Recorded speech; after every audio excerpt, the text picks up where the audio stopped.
Okay, Hare Krishna, everyone. Welcome to the Thursday Learning Bhagavatam class. Today, our guest speaker, Suravi Mataji, will be speaking on Canto 9, Liberation, Chapter 8, The Sons of Sagara Meet Lord Kapildev. So over to you, Mataji. Hare Krishna. Hare Krishna, everyone. Thank you so much for joining. And thank you to Dharmendra Prabhu for engaging me. I'm very grateful. Today we'll be reading or doing a summary of the 9th canto, chapter 8, on the sons of Sagar meet Lord Kapila. So before we begin, I'm just going to chant some mantras and then we'll start. Om Ajnana Timirandasya Jananjanashabakaya Chakshurunjitam Yena Tasmai Shri Gurave Namaha Shri Chaitanya Manovistam Svapitam Yena Bhutare Swayam Rupa Ramayam Dadati Svapadantikam Vande Ham Shri Guru Shri Yuta Padakamalam Shri Gurun Vaishnavamscha Shri Rupam Sakrajatam Sahagana Raghunathanditam Tam Sajivam Savetam Savadutam Parijana Sahitam Krishna Chaitanya Devam Shri Radha Krishna Padan Sahagana Lalita Shri Vishakanditamscha Hey Krishna Karuna Sindhu Dinabandhu Jagatpate Gopesha Gopika Kanta Radha Kanta Namostute Tapta Kanchana Gaurangi Radhe Vrindavaneshwari Vrishabhanu Sita Devi Pranamami Hari Priya Panchatatvatmakam Krishnam Bhakta Rupa Swarupakam Bhaktavataram Bhaktahyam Namami Bhaktishakam Panchakalpa Tarubhyascha Kripa Sindhubhya Evacha Patitanam Pavanebhyo Vaishnavabhyo Namo Namaha Jai Shri Krishna Chaitanya Prabhu Nityananda Shri Advaita Gadadhara Shivasari Gaura Bhaktavinda Hare Krishna Krishna Krishna Hare Hare Hare Rama Rama Rama Hare Hare.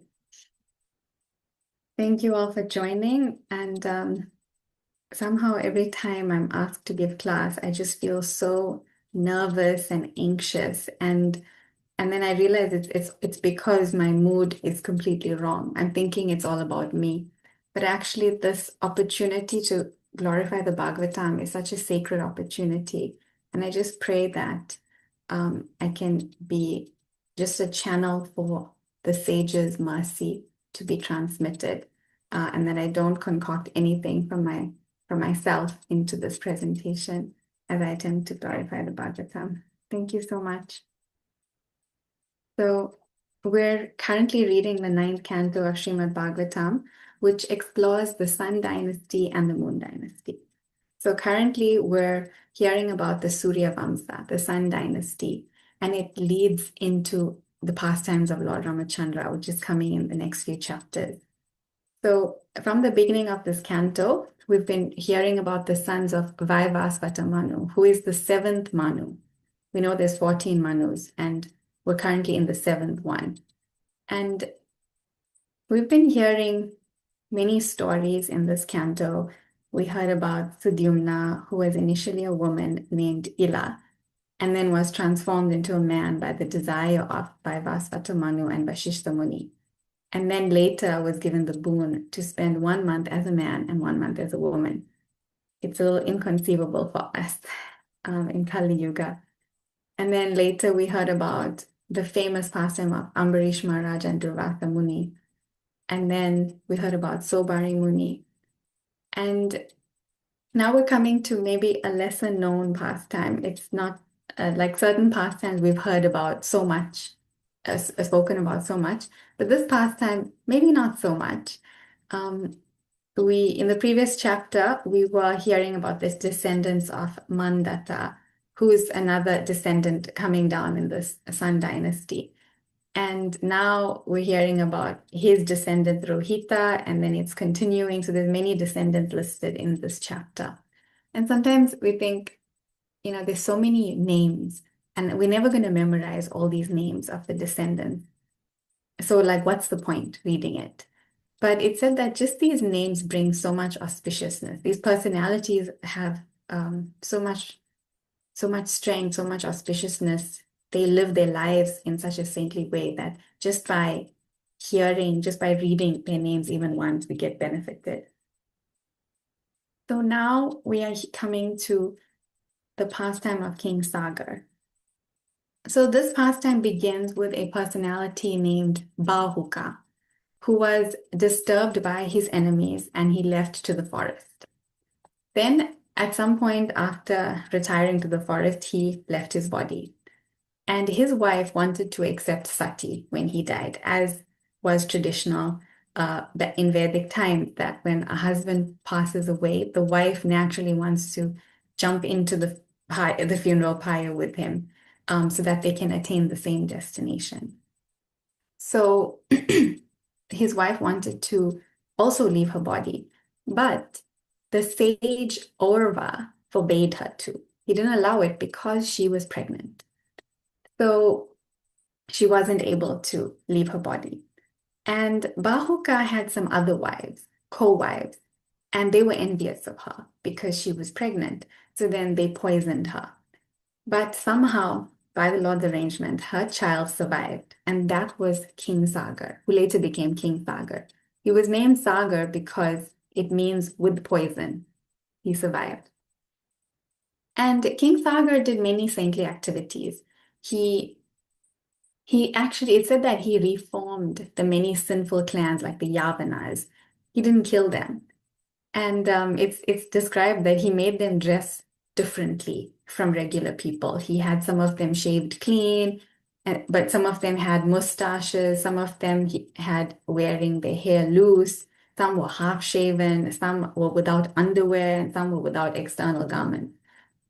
And so these different classes of people were made to dress differently, but he didn't kill them, which is quite amazing because usually these the simple classes are it's the king's responsibility to annihilate them. But he didn't kill the uncivilized people. And one of the first lessons I took from this pastime is that he created a space for them to exist. It was a different space where they were dressed differently and clearly marked as different, but they could still exist rather than having them killed. And when I think about our current situation in Kali Yuga and how this mood of mercy, where Lord Chaitanya didn't kill any demons. In the previous ages, the incarnation of Krishna would come and kill demons. And the demons were clearly marked. They were the devotees and they were the demons. But in Kali Yuga, we have a situation where the demons and the devotees are within the same body. And therefore, Lord Chaitanya could not come and just kill the demons, because if he wanted to do that, he'd kill everyone, because everybody has demoniac tendencies within their heart. But instead of that, he transformed the heart. Lord Chaitanya came and killed the sinful tendencies within the heart without killing the people. And so this kind of reminds me, when I read this part about King Sagar, about how he actually reformed these lower classes as opposed to killing them. I was thinking of the merciful mood, which is very similar to our Srila Prabhupada, who came to the West and reformed all of us who are born outside of India, outside of culture. We didn't have the traditional culture, but instead of neglecting us, he took the time to reform us, and he's continuing to reform all of us. So back to the story. King Sagar was saintly in many ways. And one of the other things he did was he was performing Asvamedha Yagya, following the sage Orva, the same sage who instructed his mother not to accept sati. This is like the sage that, their guru, basically. And under his guidance, King Sagar was performing Asvamedha Yagyas. But as usual, as we've heard many times before in the scripture, the horse was stolen by Lord Indra. Somehow this happens a lot in Śrimad Bhāgavatam, where when someone is doing grand sacrifices, Lord Indra gets a little bit concerned, a little threatened that they're going to become very powerful and steal his position. So somehow he steals the horse. Like he did the same thing to Prithu Maharaj when Prithu Maharaj was doing his Asvamedha Yagya. So Lord Indra stole the horse, and now King Sagar wasn't able to complete his horse sacrifice. So King Sagar had two wives. One was named Sumati and another was named Keshini. Sumati had 60,000 sons, and they were a little bit proud. So they went to search for the horse, and they were like digging the earth, and they made this really deep trench in the earth, which later became known as Ganga Sagar, the Sagar Ocean, when the Ganga River came there.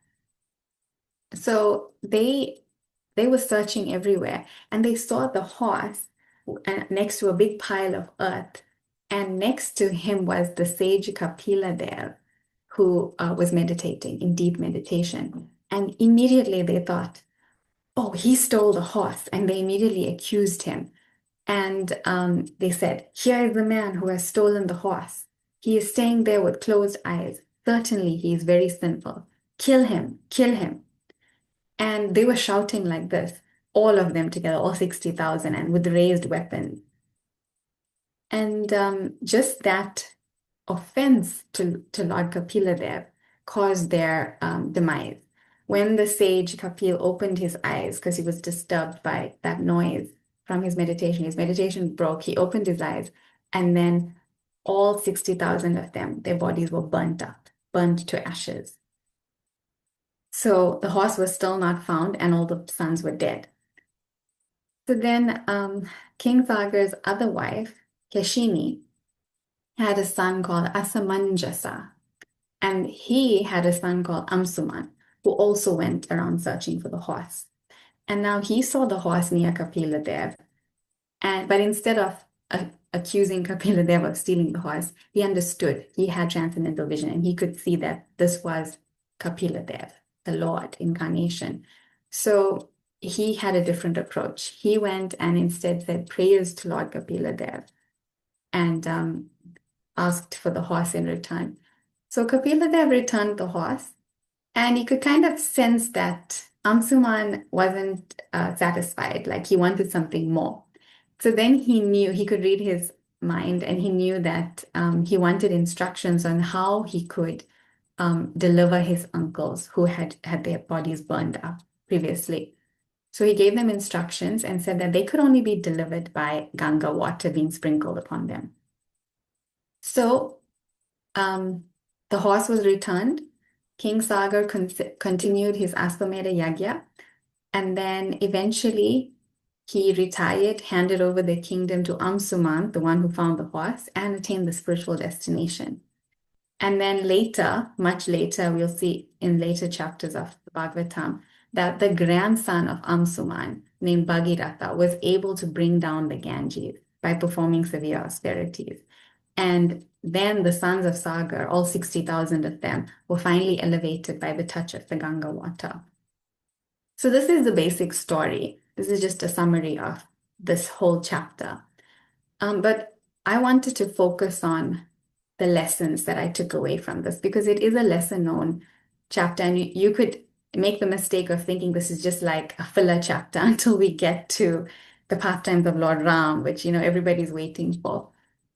But this was amazing to read, because another lesson that I took away from this was that assumptions can cause our downfall. If we look at the text, it says that the sons of Sagar, they just assumed that Kapila Dev stole the horse. They just saw it and made that assumption. And they didn't stop to check if their assumption was correct. They didn't ask Kapila Dev. They just took action immediately. And we see so many stories in Śrimad Bhāgavatam with this theme of someone making assumptions. And we wonder, like, wouldn't it have been easier if they just asked, like they just had a conversation? In the pastime of Ambarish Maharaj and Durvasa Muni, like that was such a quick assumption and a quick curse by Durvasa Muni. Ambarish Maharaj had been observing a fast, and Durvasa Muni came to his door, and he was an uninvited guest, but of course Ambarish Maharaj, who's a saint, invited him in and then offered him lunch. But then Durvasa Muni went to bathe in the river, and Ambarish Maharaj was getting a little anxious because the time to break fast was approaching, and he needs to break his fast. He has to observe that very strictly, but he also cannot eat before his guest because that's not the etiquette. So then he was concerned, what do I do? And then he consulted the sages. And the sages said, well, if you drink water, that is neither breaking your fast nor not breaking your fast. So it's considered acceptable in this case. So he did that. But Durvasa Muni immediately understood that this happened. And before any conversation, before any question asking him, he just set a demon, just created a demon to go and kill Ambrish Maharaj. And that caused his own downfall. Because when the Lord protected his pure devotee, Ambarish Maharaj, with his Sudarshan Chakra and annihilated the demon, then that same Sudarshan Chakra was following Durvasa Muni all over. It went all over the universe following him. And he went to Brahmaloka, he went to Shivaloka, he went to all these places begging for protection. And Lord Brahma, Lord Shiva, nobody could protect him. Even when he went up to Lord Narayan, Narayan said himself that he cannot protect him. So all of that, just because he didn't bother to ask Ambarish Maharaj, he just immediately assumed like he's committing an offense. He didn't find out. And then we have another story. We have the story of Parikshit Maharaj and Shringi, which we know at the beginning of Śrimad Bhāgavatam is actually arranged by Krishna to bring forth the Bhagavatam. That's why this whole thing happened. But we can also look at it socially and see how, okay, Parikshit Maharaj was going through the kingdom. He was thirsty.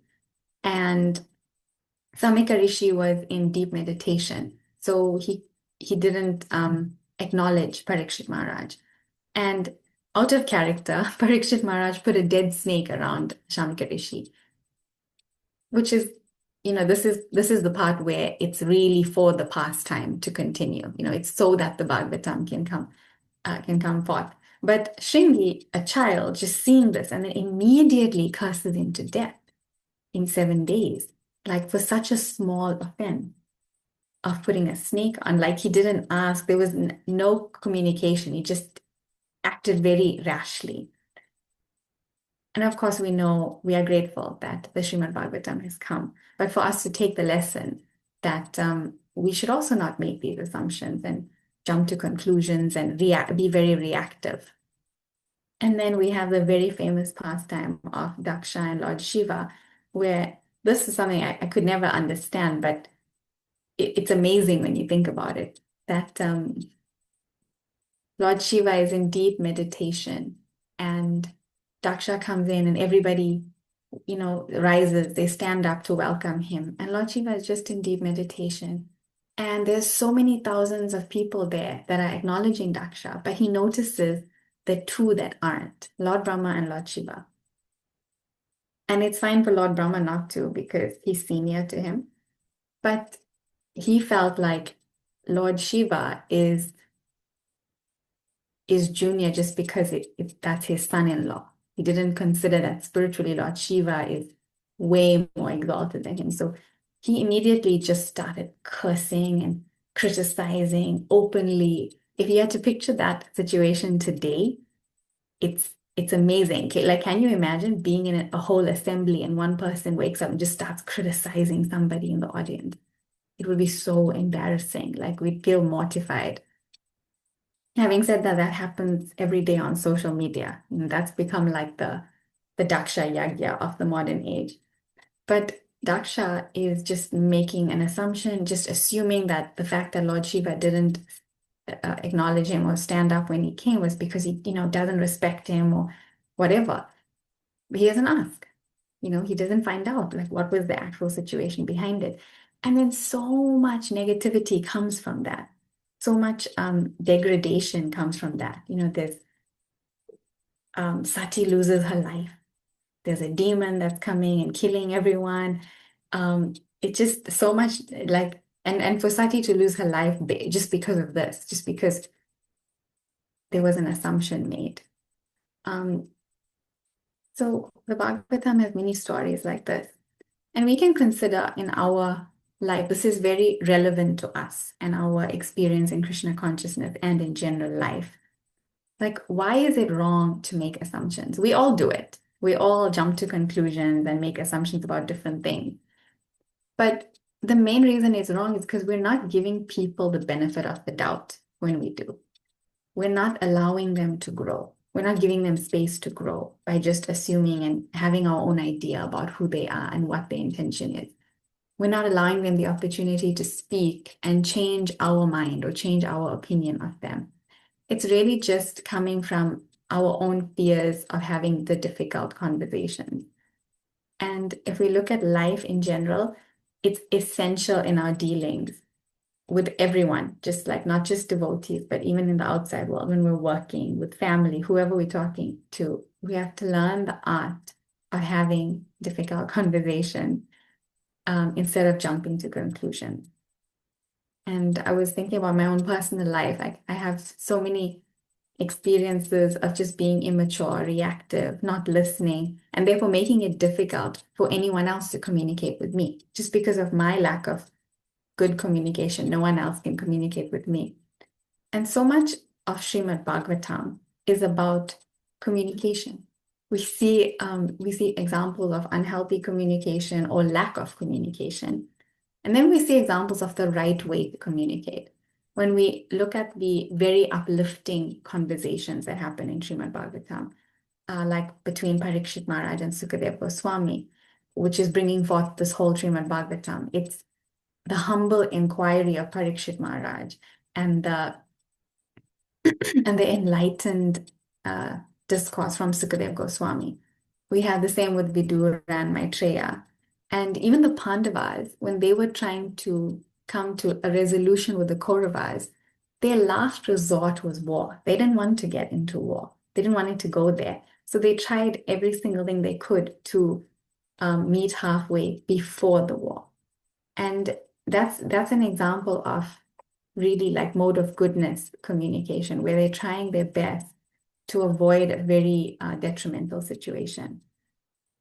And what makes this different is humility. The difference between, really bad communication and good communication is humility. It's that mood of asking questions to learn and uplift instead of thinking that we know everything best. So in the Śrimad Bhāgavatam, we have examples of humility, of devotees being humble, and then we have the opposite, and it's all meant to teach us of what to do and what not to do.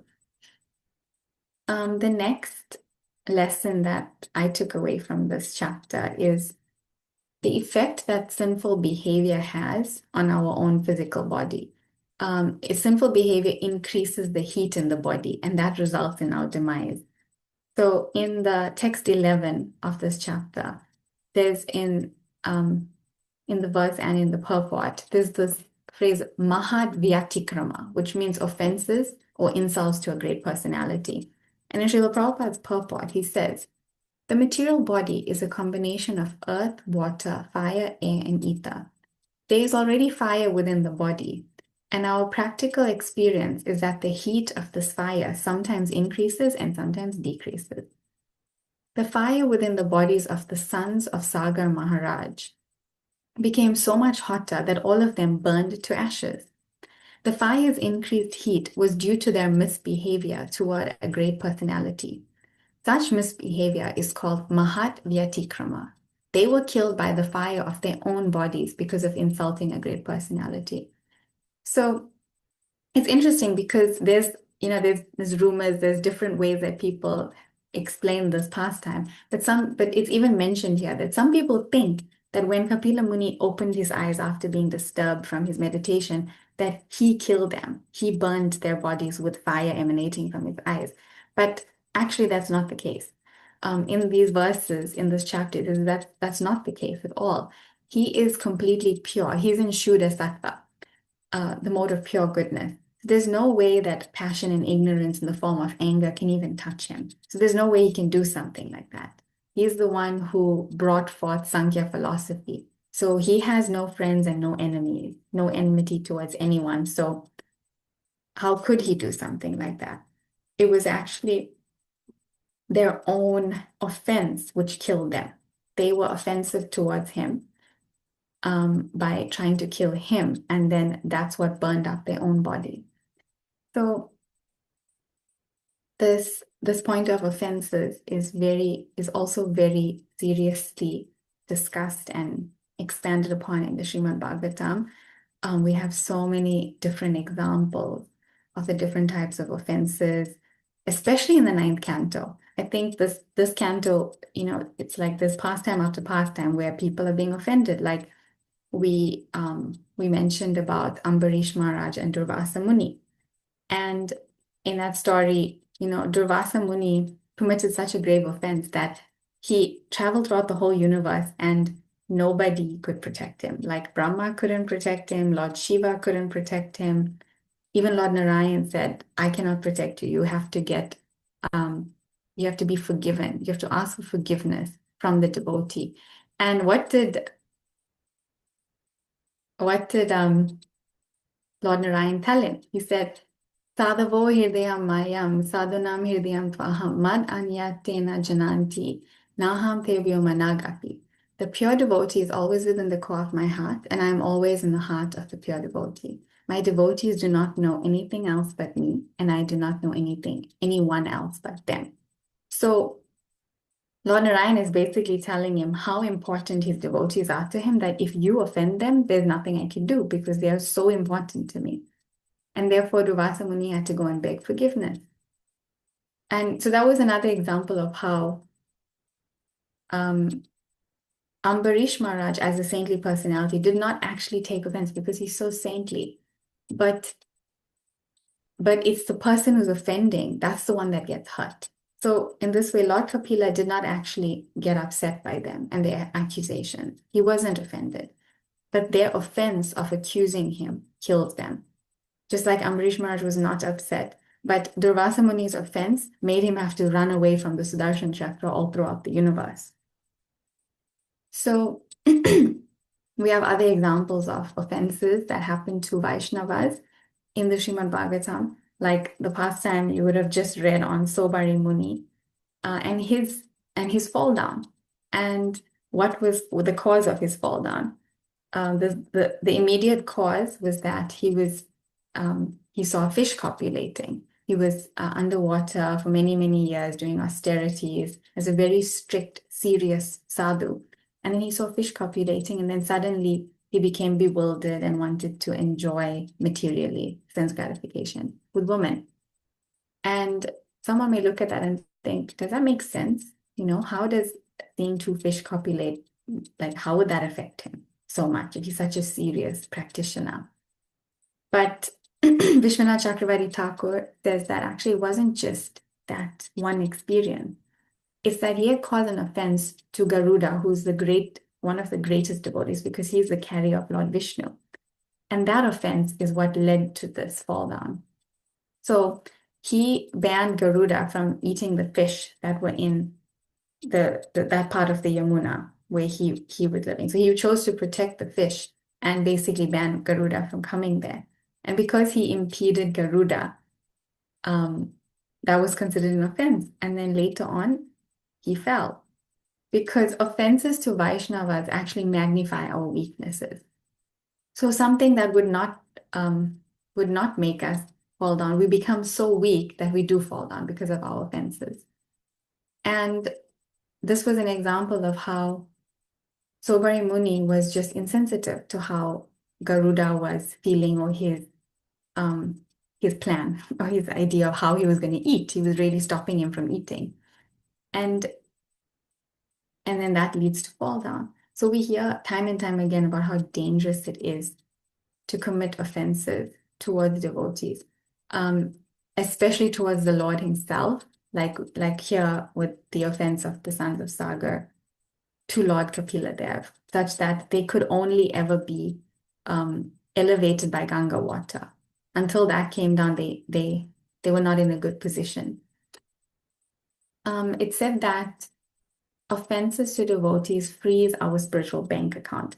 So if we think of all our spiritual assets, our spiritual wealth in the form of our chanting, our reading, the devotees we associate with, and whatever spiritual experiences we have, if we can picture it being in like a spiritual bank account, then when we commit offenses, we actually, it's like freezing the spiritual bank account.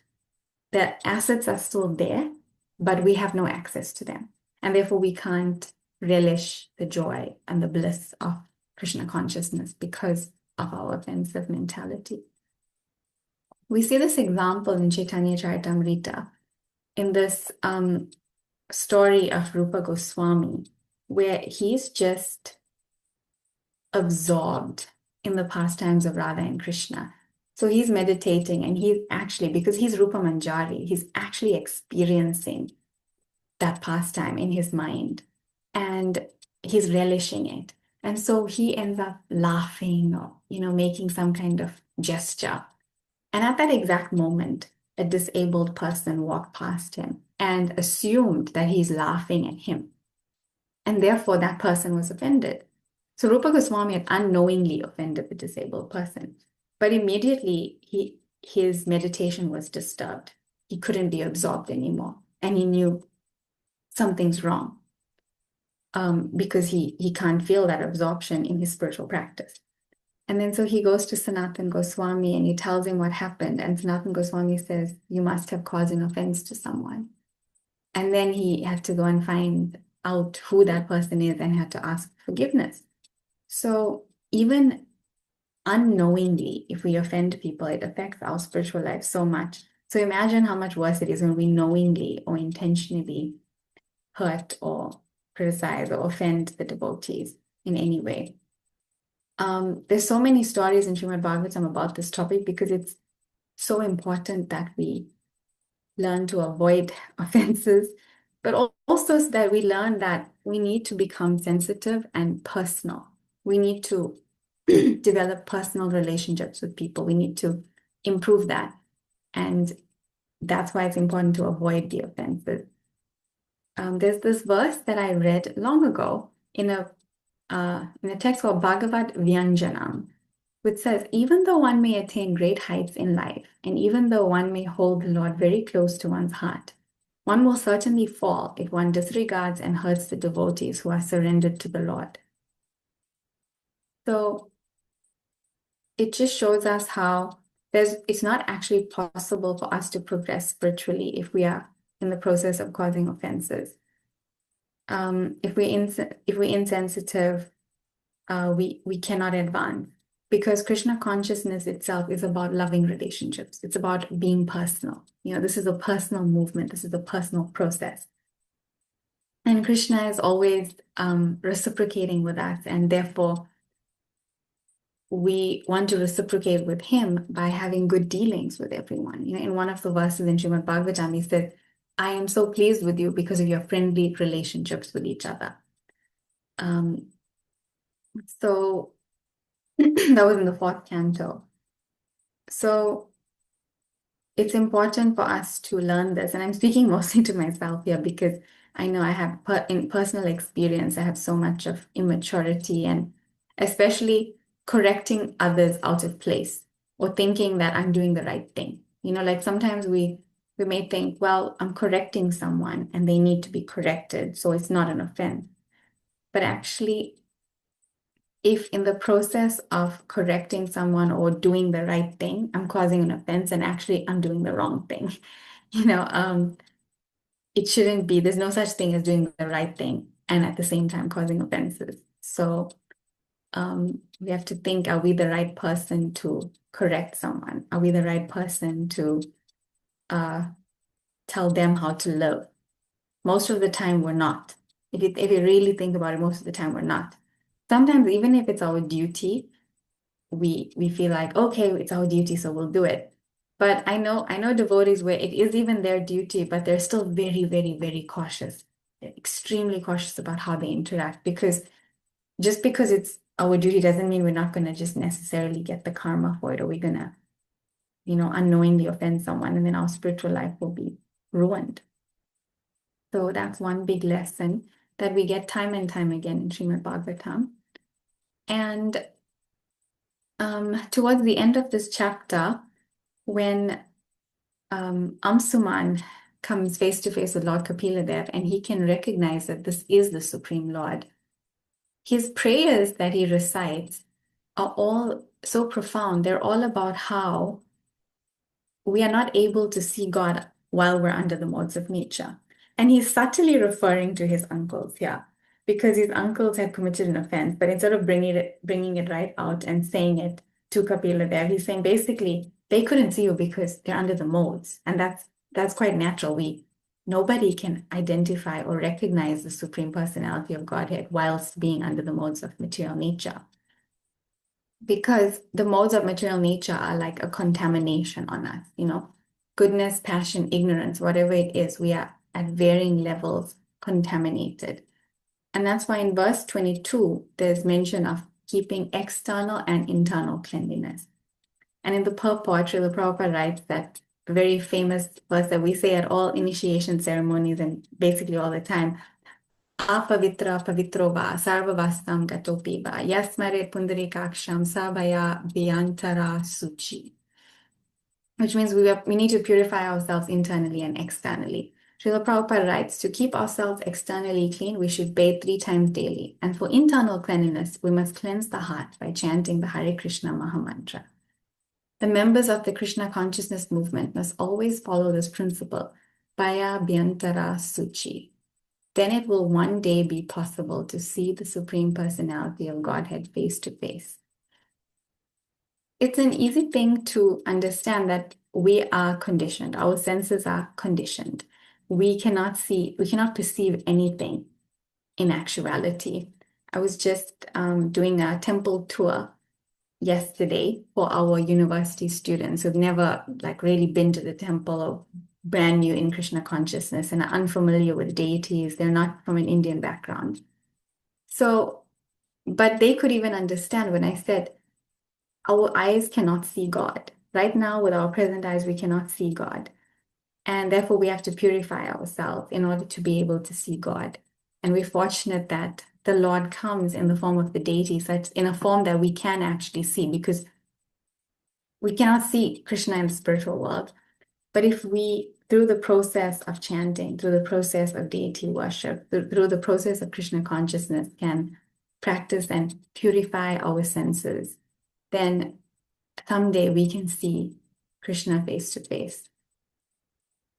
And at the end, there's another really nice verse in one of the purports, in purport to verse 24. There's a beautiful verse by Yamunacharya in the Stotra Ratna. Bhavantam ivanucharan nirantara prasanta nishesha manoratantara kadaham ekantika nitya kinkara praharsa yishyami sanatan ajivitam. By serving you constantly, one is freed from all material desires and is completely pacified. When shall I engage as your permanent eternal servant and always feel joyful to have such a fitting master? It's a prayer to basically just asking our own selves and mind, when are we going to be able to do this properly, please, can I engage and be your permanent eternal servant? Because that's going to bring us joy, that's going to bring us joy. That's going to free us from material desires and make us completely peaceful. So what I took from this chapter mostly is that we have to keep ourselves humble and prayerful at all times, in all circumstances, in order to progress in Krishna consciousness, or just to survive in Krishna consciousness, really. Over the years, I've been thinking, I think when I was younger, I probably had bigger goals and greater dreams to be something more. But as we get slapped around by Maya and struggle so much in so many ways, it's I'm just trying to survive in Krishna consciousness. I'm trying to get through this life while being Krishna conscious. And in order to do that, I have to just remain humble and prayerful. That's going to be the key. So I'll end there and see if we have any points to discuss. Any questions or comments from anyone? We can make it a nice discussion if you guys like. Thank you very much, Mataji. That was unbelievably fantastic, I must say. we learned quite a lot from there, right? So we got a lot from it, and as you can see, there's some amazing hearts coming your way. So if anyone wishes to ask a question, please do raise your hand. If I can start off, if that's okay, and hopefully some devotees will raise their hands. You sort of initially at the outset said something about the king giving space for these other people, right at the outset, and but should we actually be careful on who we give sort of space to? Because likewise, when it came to Kali Yuga began to ask for space as well. And so, what sort of lessons should we learn from that and this in terms of giving space, if you know what I mean? That's such a good point, because at the onset of Kali Yuga, Parikshit Maharaj didn't kill Kali. He also said, okay, you can reside where there's gold and where there's gambling and illicit activities and all of that. So there was a space, unfortunately, for Kali to reside. And in the same way, because now in Kali Yuga, everybody has sinful tendencies and good tendencies within them.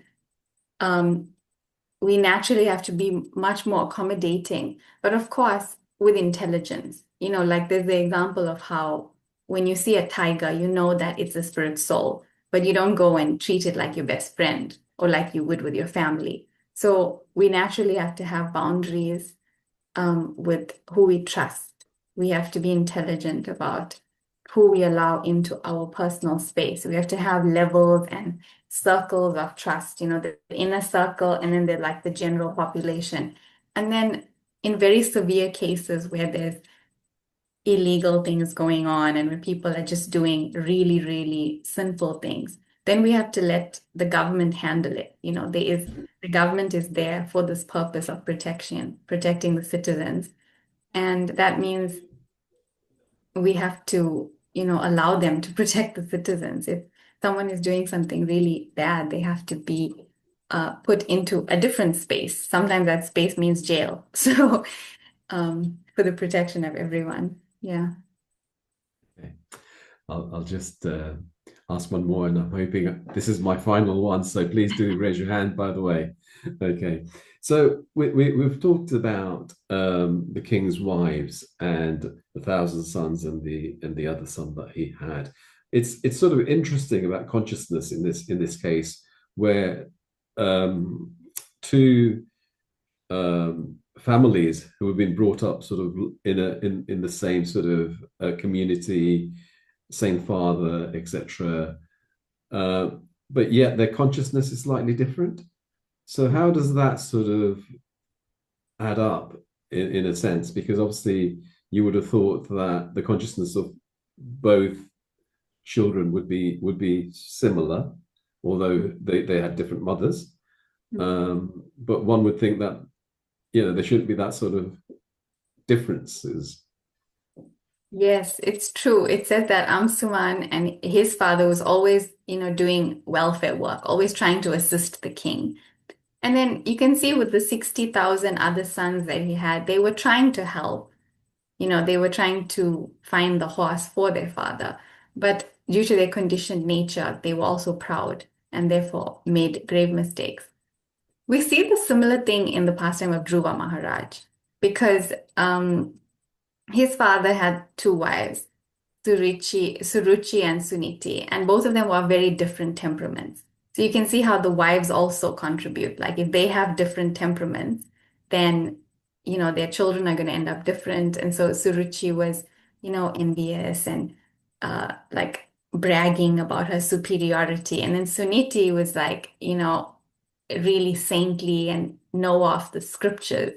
So, and then that came out, So I think it's the parenting, it's the conditioning, it's so many things. Like if you see, okay, in all times, right? Like Advaita Acharya has 6 children, 3 were atheists and 3 were devotees.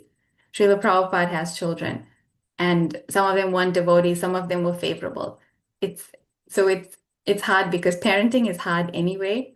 And then when you're trying to parent in Krishna consciousness, it's like a whole different level that you have to be better at, because children are going to just make their own decisions, whatever they do. And now you have to try and inspire them in spiritual life and hope that they don't turn into atheists. And if they do, you can't really control them out of it. You can't, it's like you could do every single thing perfectly right. And one child could be a devotee, one child could be an atheist. So what are we, it's also like, so many people have said, oh, it teaches you detachment as a parent. So, yeah. Yeah, I have no that's the experience, so I have no experience about it. So I'm just saying what I heard no. grown-ups say. Yeah, no, that is true. I do. Yeah, that is a great life lesson actually. But now comes the killer question, Mataji. Sadhvi Mataji, could you ask your question, Hare please? Krishna, what do you mean? You're making me to look bad. Hare Krishna, thank you very, very much, Hare Professor Krishna. Knight.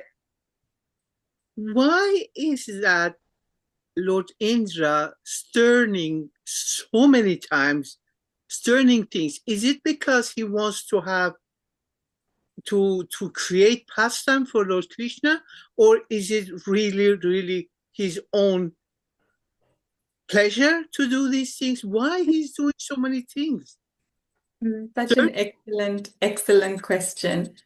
I mean, on the one level, everything happens to create a pastime for Krishna. That's always there in all the stories. But actually, Lord Indra is not the Supreme Personality of Godhead. So he's not above being conditioned. We know that the demigods have they have great power, they have great opulence, but they're still jivas. They're still jivas, like how we are jivas, They're very, very empowered jivas. But that means they can go both ways. They can fall prey to pride. They can fall prey to all the things that we fall prey to. But for them, because of their great power, it ends up being on a much larger scale where it has a big result. If I become proud, it doesn't affect anyone because I'm nobody. Like if I'm nobody, I'm just living with my family. If I'm proud, it's only going to affect two of them that I live with.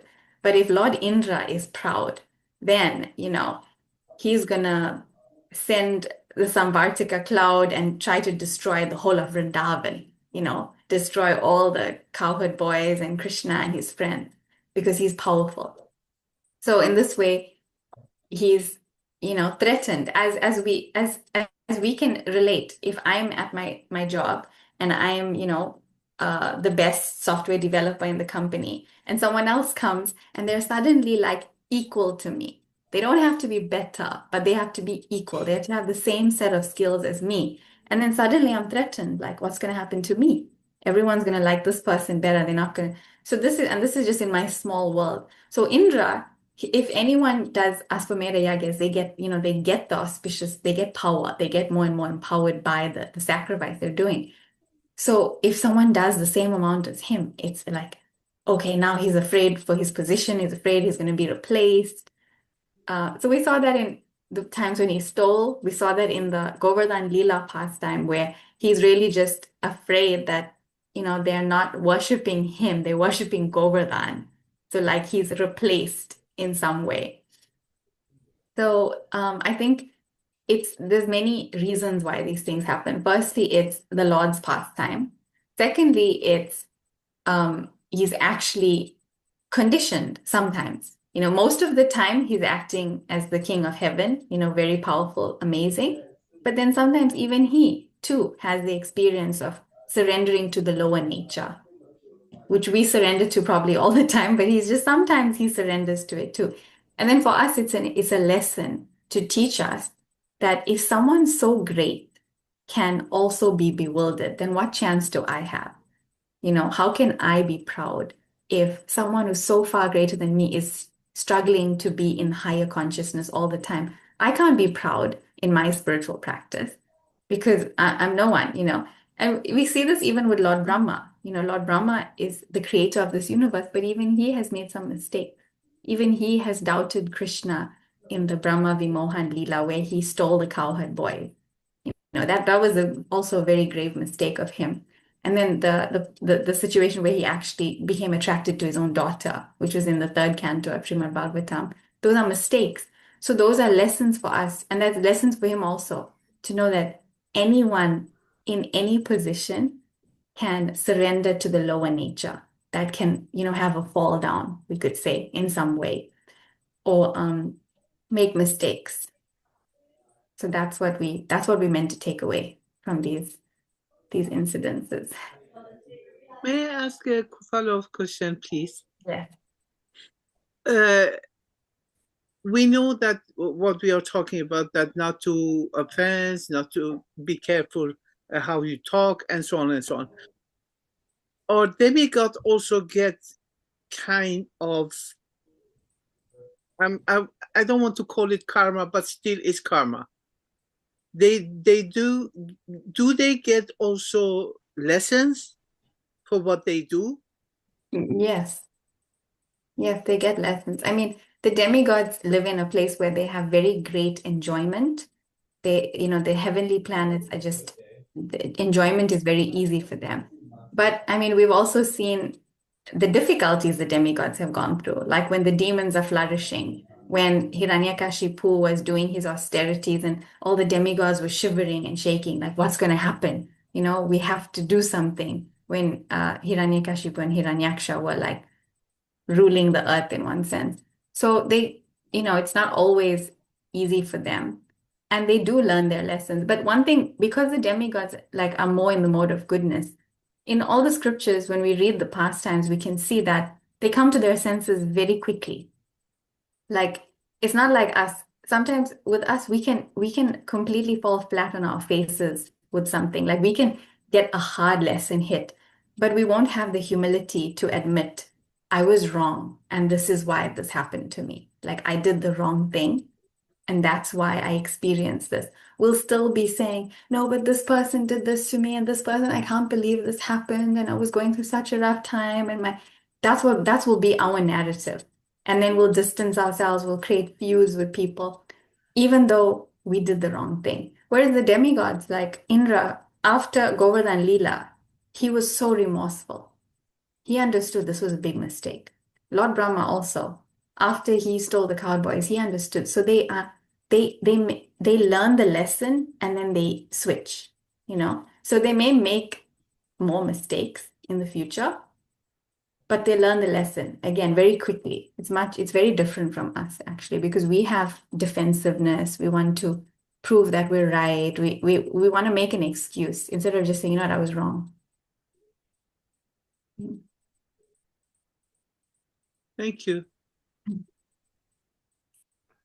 Okay, thank you very much, Mataji. That was a wonderful answer. Vidisha Mataji, exciting. You've got someone new asking a question now. Hare Krishna. Hare Krishna Mataji, that is like such a wonderful class, and pulling reference from other cantos, it makes a full-rounded session for us. Thank you so much.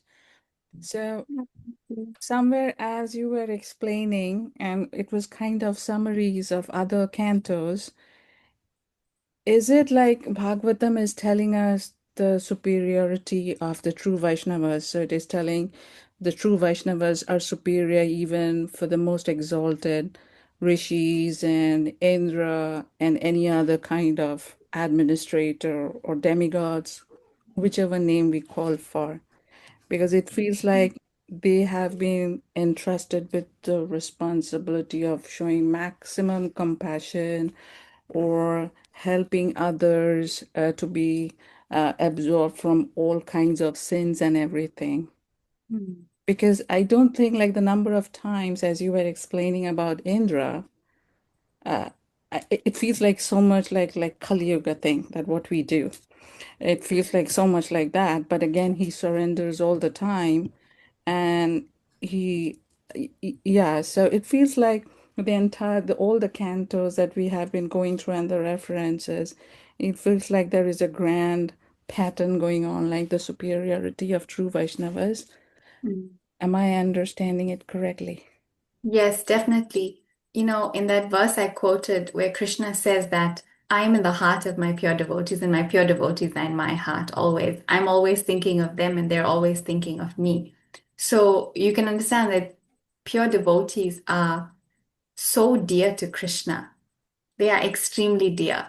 And because of their love and attachment to Krishna, they're not prone to all the same things. When you look at Krishna with eyes of, tinged with the salve of love, like when you can actually see Krishna because of the devotion in the heart, then they're untouched by the material modes even. They're not contaminated in consciousness at all. They're just acting purely for the service of Krishna. So then that exceeds even the position of the demigods, who sometimes will, most of the time, execute Krishna's will, but sometimes make a little bit of mistake. It's very hard to be a pure Vaishnava, though, because we all, as aspiring Vaishnavas, we also commit so many mistakes. We make so many mistakes in our dealings with Krishna and in just our service. But if we can somehow become a pure devotee, then that is the highest thing. Actually, we learned that in the example of Lord Chaitanya. He's coming and showing that being a devotee is the best thing we can be. Like, it's better than even being God himself, because Lord Chaitanya is the Supreme Personality of Godhead. Krishna comes as Lord Chaitanya, as an incarnation. But he is not acting as God. He's acting as a devotee of God, because he's showing us how much more joy you have as a devotee.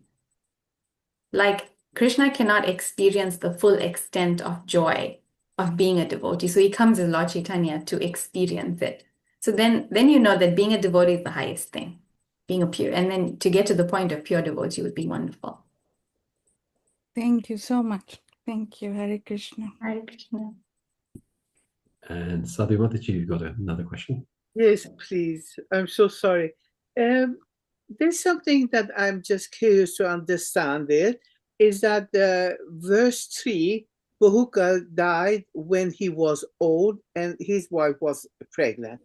Mm-hmm. And he seems to have many wives, and he seems to be also old.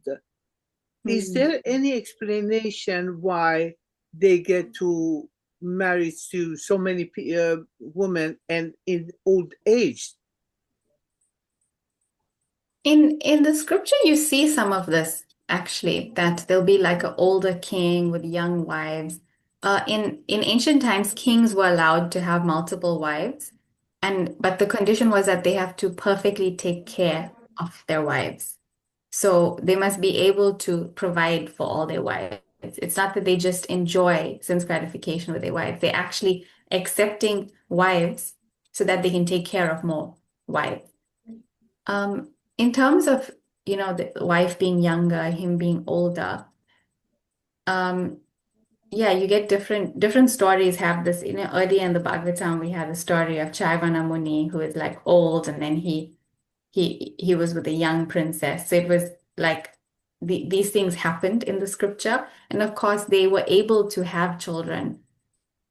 They had more like power than people now. So it's not like at some point they couldn't have children anymore. So it was like that at that So time. they didn't have this system of varnashrama that we are talking about.